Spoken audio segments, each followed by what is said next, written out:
A new land lies before you, untouched, unclaimed, and brimming with opportunity. It is here that your people will settle, build, and thrive under your leadership. With no rigid demands dictating your every move and no looming threats pressuring your expansion, your journey will be defined by your own ambitions. Expand at your own pace, balance resources wisely, and shape a medieval city that stands the test of time. This is Foundation. Long-term viewers of the channel may recall when I briefly covered Foundation in my Early Access City Builder showcase. Now, with its Early Access journey coming to an end and the full 1.0 release finally here, it's time to take a deeper dive, exploring how the game has evolved and, more importantly, whether it's worth your time.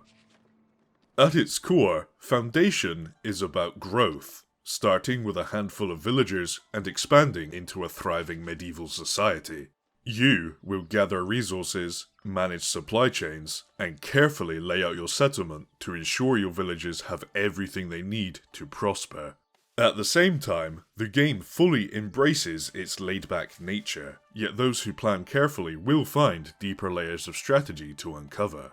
One of the standout features in Foundation is the zoning system, which allows you to shape your city's layout organically rather than placing every structure by hand. Residential zones allow villagers to build their own homes, whilst extraction zones dictate where resources like trees and minerals can be gathered. This method results in a much more natural development of your city and avoids the rigid, blocky layouts often seen in other games within the city building genre. Building upon this sense of freedom, Foundation also features a unique monument system that lets you design custom structures like churches, castles, and other grand buildings. Instead of placing pre-made models, you can assemble these monumental structures piece by piece using a modular construction system. This means that no two cities will ever look alike, and you have the creative freedom to shape your settlement's identity with truly unique landmarks. The beauty of it all is that these various gameplay systems don't exist in isolation. From resource production to villager satisfaction, and from trading to expanding your borders, every system in Foundation works in harmony, influencing and shaping your settlement's evolution.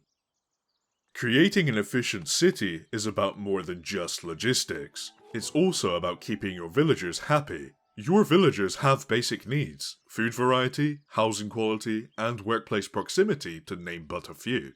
If these needs aren't met, it can lead to dissatisfaction, affecting productivity, or, in some cases, causing people to leave your settlement entirely. Additionally, as your villagers' social class progresses, from lowly serfs to respected citizens, their demands grow. A humble peasant might be satisfied with basic food and shelter, but a noble will expect higher quality housing, refined cuisine, and grander amenities. This all adds depth to city management, as you need to ensure the growing demands of the upper class don't come at the cost of the working class. By considering the key relationships between workers, resources, storage, and villager well-being, players can greatly improve the efficiency and growth of their city. In Foundation, progression is directly tied to your city's overall prosperity. This is a broad measure of success that reflects your village's economic wealth, trade, construction efforts, and population growth. Rather than following a set list of objectives, your advancement is shaped by how well your city thrives. As your prosperity grows, new opportunities become available, and the kingdom, clergy, and labor estates take an interest in your city. Improving your standing with these estates by completing minor tasks or building structures that reflect their core values provides access to unique rewards, buildings, and production chains. Whether you admire the kingdom's military power, the clergy's spiritual devotion, or the labor estate's industrial efficiency, your choices will define your city's overall character even further. A kingdom-focused city gains access to military structures like barracks and fortifications, allowing you to train soldiers and send them off on military campaigns. These expeditions can bring back valuable resources and rewards, making them a lucrative option for those who want to incorporate a more militaristic approach to their city building. On the other hand, if you prefer a more spiritual and pious route, the clergy estate lets you construct elaborate religious monuments. These not only enhance the visual grandeur of your settlement, but also provide unique production chains, such as the ability to brew wine or copy manuscripts, adding a more cultural and scholarly aspect to your city. Meanwhile, the labor estate focuses on the working class economy, prioritizing efficient production, trade, and infrastructure. Investing in labor unlocks advanced workshops and efficient resource production that allows for an enhanced, self-sustaining approach to village management. Trading is another important element in driving your city's prosperity. Although neighbouring villages aren't physically represented in the world, their presence is still felt through commerce. Each village offers specific goods to buy or sell, making trade a vital source of income or a clever tool for strategic expansion. Some villages may seek basic goods like fish, wood planks, or coal, while others prioritize refined products such as glass, precious gems, or even weapons. While the market itself doesn't fluctuate, the decision to trade or produce locally still shapes your city's development. Do you focus on self-sufficiency, producing everything you need? Or do you embrace trade, relying on imports to fuel specialized industries? Either path has its advantages. Self-reliance gives you control over production, while trade can accelerate your prosperity and grant access to goods that would otherwise require significant infrastructure to create. All of this helps to reinforce the point that two of Foundation's greatest strengths are its flexibility and player freedom, qualities that are reflected in nearly every aspect of the game. Your city can be a spiritual haven, a military fortress, an industrial powerhouse, or all three at once.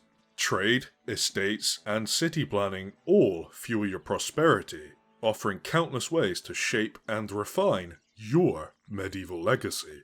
Additionally, modding has always been a key part of Foundation's identity. During its early access period, a passionate modding community created everything from quality of life improvements to new buildings and even entirely new gameplay mechanics. While modding support and mod.io integration were temporarily removed with the initial 1.0 release, the developers have now reintroduced these tools in the most recent update.